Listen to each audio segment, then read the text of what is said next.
कारोबार में बरकत पैदा करने के लिए ये दुआ आपको ज़रूर सुनना चाहिए। कारोबार में बेशुमार बरकत पैदा होती है। ये सिर्फ दुआ सुनने से, आपको पढ़ना नहीं है, सिर्फ सुन लेना है। अगर आपका कारोबार नहीं चल रहा है या बरकतें पैदा नहीं हो रही हैं या मकान में आपके बरकत नहीं हो रही है तो आपको ये दुआ ज़रूर सुनना चाहिए। एक बार ज़रूर इस दुआ को सुन लीजिए, उसके बाद में कारोबार आपका चलना शुरुआत हो जाएगा। बेपनाह बेशुमार बरकतें होना शुरुआत हो जाएंगी। ये दुआ सुनने के दौरान जिस नीयत से भी आप सुनेंगे, अल्लाह तबारक व तआला उस नीयत में, उस काम में बेपनाह बरकत, अज़मत, रहमत पैदा फरमाएगा। चलिए दोस्तों, शुरुआत कर रहे हैं। उससे पहले आपसे एक छोटी सी गुजारिश ये है, चैनल पे अगर आप नए हैं तो चैनल को हमारे सब्सक्राइब कर लीजिए और घंटी को दबा करके ऑल पे भी रख लीजिए। अल्लाह तबारक व तआला से मेरी दुआ है कि आपको हर जगह कामयाबी, कामरानी अता फरमाए, दिन रात चौगनी तरक्की अता फरमाए। आमीन सुम्मा आमीन। हो सके तो कमेंट बॉक्स में आमीन लिख दीजिएगा। अऊज़ु बिल्लाहि मिनश शैतानिर रजीम। बिस्मिल्लाहिर रहमानिर रहीम। तबारकल्लज़ी नज़्ज़लल फ़ुरक़ान अला अब्दिही लियकूना लिलआलमीन नज़ीरा। लिल्लज़ी लहु मुल्कुस समावाति वल अर्दि व लम यत्तख़िज़ वलदन व लम यकुल लहु शरीकुन फिल मुल्कि व ख़लक़ा कुल्ला शैइन फ़क़द्दरहु तक़दीरा। वत्तख़ज़ मिन दूनिही आलिहतन ला यख़्लुक़ूना शैअन वहुम युख़्लक़ून व ला यमलिकून लिअन्फुसिहिम दररन वला नफ़अन व ला यमलिकून मौतन वला हयातन वला नुशूरा। वक़ाल अल्लज़ीना कफ़रू इन हाज़ा इल्ला इफ़्कुन इफ़्तराहु वअनहु अलैहि क़ौमुन आख़रून फ़क़द जाअू ज़ुल्मन व ज़ूरा।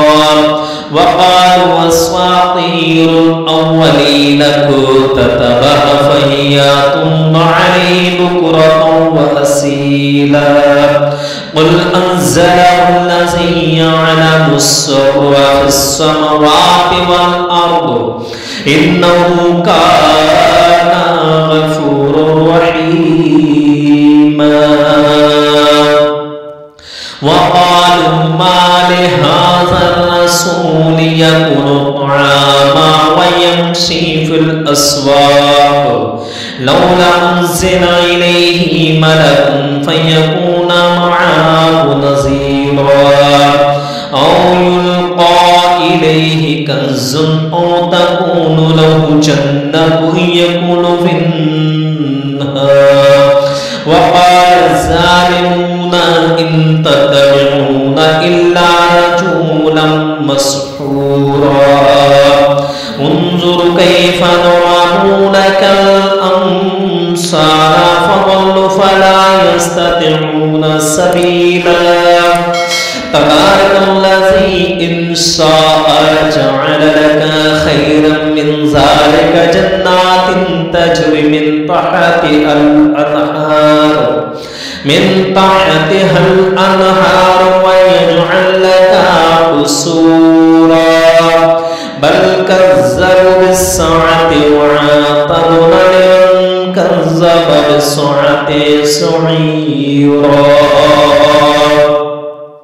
إذا رأتهم من مكان بعيد سمعوا لها تغيظا وزفيرا وإذا ألقوا منها مكانا ضيقا مقرنين دعوا هنالك ثبورا. لتدعوا اليوم ثبورا واحدا وادعوا ثبورا كثيرا. قل أذلك خير أم جنة الخلد التي وعد المتقون كانت لهم جزاء ومصيرا لهم فيها ما يشاءون خالدين كان على ربك وعدا مسئولا ويوم يحشرهم وما يعبدون من دون الله فيقول أأنتم أضللتم من عبادي هؤلاء أم هم ضلوا السبيل قالوا سبحانك ما كان ينبغي لنا أن نتخذ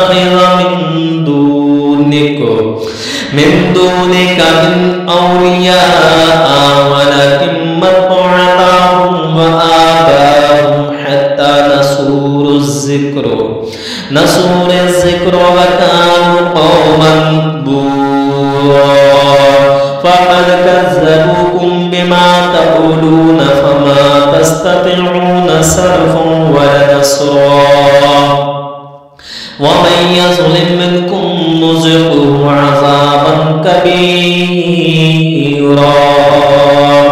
وما رسلنا قولك من المرسلين إلا إنهم ليأكلون الطعام ويمشون في الأسواق وجعلنا لكم للعد فتنة أتصبرون وكان ربك بصيرا وقال الذين لا يرجون لقاءنا لولا أنزل علينا الملائكة ربنا لقد استكبروا في أنفسهم وعتوا عتوا كبيرا يوم يرون الملائكة البشرى يومئذ للمجرمين ويقولون حجرا محجورا وقدمنا إلى ما عملوا من عمل فجعلناه هباء منثورا أصحاب الجنة يومئذ خير مستقرا وأحسن مقيلا ويوم تشقق السماء بالغمام ونزل الملائكة تنزيلا الملك يومئذ الحق للرحمن وقال يوما على الكافرين عسيرا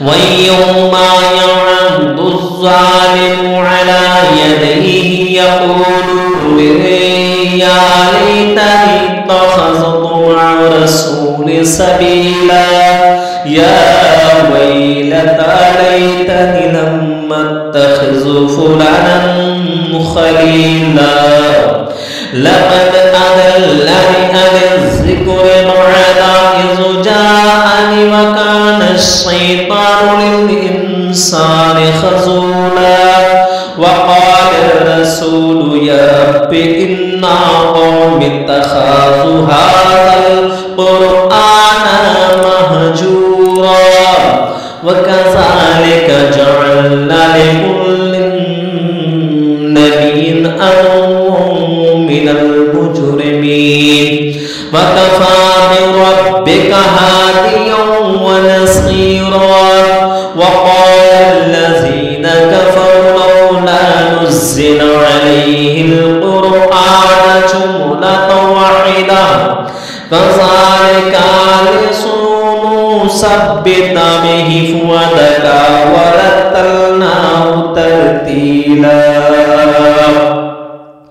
ويأتونك بمصالح إلا جئناك بالحق وحسن تفسيرا الذين يحشرون على وجوههم إلى جهنم أولئك شر مكانا وأضل سبيلا ولقد آتينا موسى الكتاب وجعلنا معه أخاه هارون وزيرا فقل اذهب إلى القوم الذين كذبوا بآياتنا فدمرناهم تدميرا وقوم نوح لما كذبوا الرسل أغرقناهم وجعلناهم للناس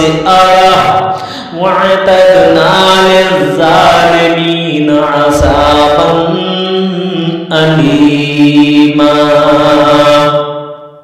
وعادا وثمود وصحاب وسبع قرونا بين ذلك كثيرا وكلا ضربنا له الأمثال وكلا تبرنا تتبيرا ولقد أتوا على القرية التي أمطرت مطر السوء أفلم يكونوا يرونها بل كانوا لا يرجون نشورا وإذا رأوك يتخذونك إلا هزوا أهذا الذي بعث